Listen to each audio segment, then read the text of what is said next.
तो हमने हम तमाम ने मिलकर ये फैसला किया है कि हम लोग उत्तर प्रदेश के आने वाले विधानसभा में हम सब लोग मिलकर चुनाव में हिस्सा लेंगे और तकरीबन 95% सीट्स पर जहां पर हमारे कैंडिडेट होंगे किस पार्टी के होंगे तय हो चुका है। तीसरी बात हमने तय की है कि अगर उत्तर प्रदेश की जनता हमको अपने आशीर्वाद से, अपने दुआओं से और अपने वोटों से कामयाब करती है तो ये जो अलायंस बना है इसके कन्वीनर जनाब बाबू सिंह कुशवाहा साहब रहेंगे और उसमें ये भी तय किया गया है कि अगर उत्तर प्रदेश की जनता इस अलायंस को, इस मोर्चे को सत्ता देती है तो ये तय हुआ है कि 5 साल के टेन्योर में 2 मुख्यमंत्री होंगे, एक ओबीसी समाज के और एक दलित समाज के, और 3 डिप्टी सीएम होंगे जिसमें मुस्लिम समाज का भी होगा। ये 4 अहम बातें मुझे आप तक बताना था, आप तक पहुंचाना था। अब मैं माइक देता हूं जनाब बाबू सिंह कुशवाहा साहब को, मैं माइक देता हूं जनाब श्री वामन मिश्राम साहब को जो राष्ट्रीय परिवर्तन मोर्चा के अध्यक्ष हैं, वो आपसे बात करेंगे। मैं केवल एक बात कहना चाहता हूं कि ये सारा गठबंधन जो है हम लोगों ने मिलकर किया, इसमें अभी जो महत्वपूर्ण 5 पार्टियां हैं और उसके साथ साथ और भी दल इसमें आ सकते हैं, इसके लिए अभी दरवाजे बंद नहीं है। तो एक तो ये बात है।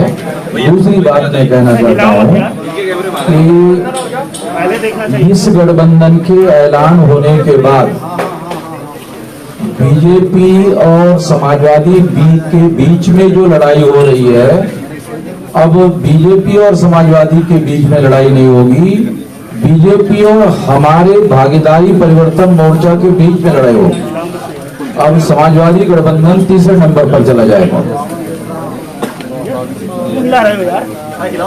आप सभी साथियों को नमस्कार। साथियों, अभी जनाब ओवैसी साहब ने और बावन साहब ने जो हम लोगों ने भागीदारी संकल्प मोर्चा भागीदारी परिवर्तन मोर्चा बनाया, उसके बारे में आपको जानकारी दी। हम लोगों ने 5 पार्टियों ने मिल करके अभी ये भागीदारी परिवर्तन मोर्चा बनाया है। इसमें ओवैसी साहब की पार्टी है, हमारी जन अधिकार पार्टी है, बावन मिश्राम साहब का परिवर्तन मोर्चे की तरफ से है और बहुजन मुक्ति मोर्चा के साथी हमारे बैठे हुए बहुजन मुक्ति पार्टी के और भारतीय वंचित समाज पार्टी के आदरणीय रामकांत कश्यप जी है और जनता क्रांति पार्टी के अनिल चौहान जी हैं, कमलेश चौहान जी हैं। इन लोगों ने मिल करके हम लोगों ने अभी इस मोर्चे को बनाया है और कुछ साथी और हमसे संपर्क में हैं, तो वो जल्दी ही 1-2 दिन में उनसे बात करके जो साथी हमसे जुड़ना चाहेंगे उनको हम अपने साथ जोड़ेंगे। हमारे जो मोर्चे का लक्ष्य है, जिस विचारधारा के साथ हम लोग चल रहे हैं, हम बाबा साहब अम्बेडकर को मानने वाले लोग हैं, संविधान को मानने वाले लोग हैं। हमारी वही विचारधारा है तो जो संविधान की चाहत है, जो संविधान की मंशा है। हम संविधान वादी लोग हैं। हमारा पहला नारा है कि जिसकी जितनी संख्या भारी उसकी उतनी हिस्सेदारी। हम लोग जाति जनगणना कराने के पक्ष में हैं। एक समान शिक्षा पद्धति, निःशुल्क शिक्षा और अनिवार्य शिक्षा। नई शिक्षा नीति के आड़ में जैसे पिछले साल कोरोना महामारी की जब शुरुआत हुई और 2 महीने सबको पूरे देश को बंद करके अंदर रखा गया, उस 2 महीने में जो 4-5 कानून बने, एक कृषि का कानून बना जिसको अभी वापस लिया गया, 1 साल किसान आंदोलन करते रहे। उसी तरह कृषि के बाद बिजली का कानून बना, लेबर एक्ट बना और नई शिक्षा नीति भी बनी। वो नई शिक्षा नीति ऐसी है कि जिस दिन वो जमीन में उतरेगी उस दिन आप हम सभी को पता चलेगा कि वो हमारे हित में है या हमारे बच्चों के नुकसान में। हम जहाँ तक समझ पाते हैं वो नई शिक्षा नीति भी कृषि कानून की तरह वो भी हमारे और आपके बच्चों के हित में नहीं है। पिछड़ों का जो रिजर्वेशन रोका गया उसको शुरू किया, लेकिन पूरी तरह नहीं शुरू किया, वो शुरू होना चाहिए। निजी क्षेत्रों में भी ST ST OBC का रिजर्वेशन लागू करने के पक्ष में हम लोग। और जो अभी किसान की जो फसल खरीदी जाती है उसके लिए जो उनकी मांग थी कि सरकार एक गारंटी कानून बनाए कि उससे कम में खरीद ना हो। हम चाहते हैं कि अगर इस देश प्रदेश की महान जनता हम लोग उत्तर प्रदेश में भागीदारी परिवर्तन मोर्चा को अगर अपना सहयोग और पक्ष देते हैं तो हम ये चाहेंगे कि उनकी उपज का सही मूल्य मिले, अच्छा मूल्य मिले, मूल्य की उनकी गारंटी दी जाए। किसानों को खाद भी सस्ता हो, सिंचाई किसानों के लिए फ्री हो, घरेलू बिजली गरीब और कमजोर की फ्री हो, किसानों को गन्ने का भुगतान हो, छोटे दुकानदार जो मझोले दुकानदार हैं और किसान हैं उनके जो कर्जे हैं वो माफ किए जाएं। कानून व्यवस्था की बहुत बड़ी बात है उत्तर प्रदेश में, चाहे ये समाजवादी पार्टी का शासन हो, चाहे आज भारतीय जनता पार्टी का शासन हो, कानून व्यवस्था की स्थिति बहुत खराब है, बहुत दयनीय है। तो हम लोगों की चाहत है कि कानून व्यवस्था अगर इस प्रदेश की जनता हमारे मोर्चे को सफलता देती है तो हमारी पहली प्राथमिकता होगी कि इस प्रदेश की कानून व्यवस्था सही की जाए, हमारी बेटियों को सुरक्षा मिले, अन्य पिछड़े वर्गों को SC ST को माइनॉरिटी के जो गरीब बच्चे हैं उनको जो स्कॉलरशिप है वो मिले। पुरानी पेंशन बहाली का एक मामला आया है, कुछ लोगों ने कहा है कि हम पुरानी पेंशन बहाल करेंगे, लेकिन इस बारे में मैं एक बात कहना चाहता हूँ।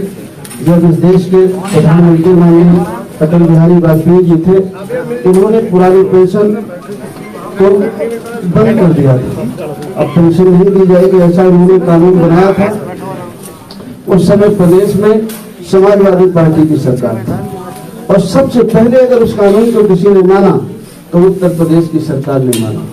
पिछली बार 5 साल समाजवादी पार्टी की सरकार रही, उन्होंने पुरानी पेंशन बहाल नहीं की। अभी भी बंगाल में पुरानी पेंशन लागू है, बहुत सारे प्रदेशों ने धीरे धीरे करके उस पेंशन को खत्म किया, लेकिन सबसे पहले अगर खत्म किया तो उत्तर प्रदेश की समाजवादी पार्टी ने खत्म किया। आज वो जरूर कहते हैं कि पुरानी पेंशन वो बहाल करेंगे, लेकिन वो करेंगे या नहीं करेंगे, लेकिन अगर इस मोर्चे को लोग सहयोग देते हैं, बहुमत देते हैं तो ये मोर्चा जरूर पुरानी पेंशन को बहाल करेगा। ऐसी कुछ मुद्दों के साथ हम लोग चुनाव में जा रहे हैं। हमारे सीटों के बंटवारे में कोई विवाद नहीं है, लगभग 95% सीटों पर हम लोगों ने काम कर लिया है।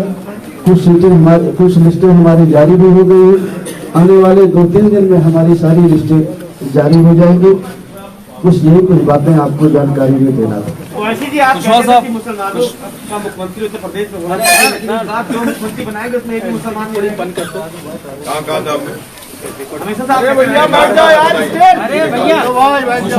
हमने कहा था हिस्सेदारी की लड़ाई है और हमारे राष्ट्रीय स्पोक्स पर्सन आसिम अफताब साहब ने नीचे बैठकर भी किया जा सकता है, CM दूसरों को काम मत मुसलमान होना चाहिए। वो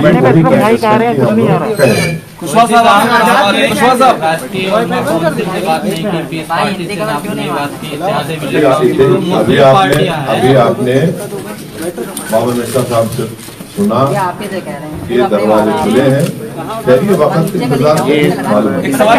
पार्टियां आ रही है उसमें VIP भी आपके साथ ही है सर, VIP पार्टी भी आ रही है आपके साथ। कुशवाहा साहब आपने बहुत VIP पार्टी भी आ रही है क्या? आपने बहुत सारी कोशिश कवायद की, अब जो है आखिरी मौके पर जो इस साहब के साथ आप आए हैं, ये विकल्पहीनता मजबूरी का गठबंधन है या पहले से आप इस पर काम कर रहे थे? क्योंकि ऐन मौके पर आप सामने थोड़ा सा जिस विचारधारा के हम लोग पिछले 4 महीने से मैं क्या करूंगा, पिछड़ा दलित अल्पसंख्यक भाईचारा बनाओ सम्मेलन पूरे प्रदेश में कर रहे हैं। आपको अच्छी तरह से जानकारी होगी, आप लोगों ने हमें दिखाया हो या न दिखाया हो, लेकिन प्रदेश में अगर सबसे ज्यादा कार्यक्रम किसी पार्टी ने किए हैं तो जन अधिकार पार्टी ने किए, और हम सब लोगों ने एक दूसरे से सहयोग लेकर के पूरे प्रदेश में 4 महीने से चतुर्मासा में भी हम लोग नहीं बैठे, पिछड़ा दलित अल्पसंख्यक भाईचारा बनाओ सम्मेलन हम लोग कर रहे हैं। और जो हम कर रहे हैं, जिस विचार के आदमी हैं वो आपके सामने हम देख रहे हैं। देख लीजिए, पिछड़ा भी है, दलित भी है, अल्पसंख्यक भी है। इसमें से मुख्यमंत्री का चेहरा कौन होगा? क्योंकि भाजपा में तो सीएम योगी आदित्यनाथ है, सपा और आरएलडी के गठबंधन में अखिलेश यादव है, आपके गठबंधन में कौन मुख्यमंत्री का चेहरा है? देखिए, अब हमारे गठबंधन में अभी तो मुझे आप लोगों ने कहा है कि मैं संयोजक हूँ, बाकी अब आप लोग से पूछ लीजिए। अभी आप लोगों के सामने हम लोगों ने सलाह मशवरा करके घोषित करने के लिए ओवैसी साहब को कहा था और ओवैसी साहब ने घोषित किया कि इस गठबंधन के 2 मुख्यमंत्री 5 साल के टेन्योर में होंगे। एक पिछड़े वर्ग का होगा जो हमारे सामने बाबू सिंह जी है, और एक दलित का होगा, गणेश विकास का होगा, उसका चेहरा घोषित किया जाएगा। और 3 डिप्टी सीएम होंगे, उसमें डिप्टी सीएम एक मुस्लिम होगा। बाकी 2 लोगों के नाम जो है वो 2-3 दिन के अंदर घोषित किए जाएंगे।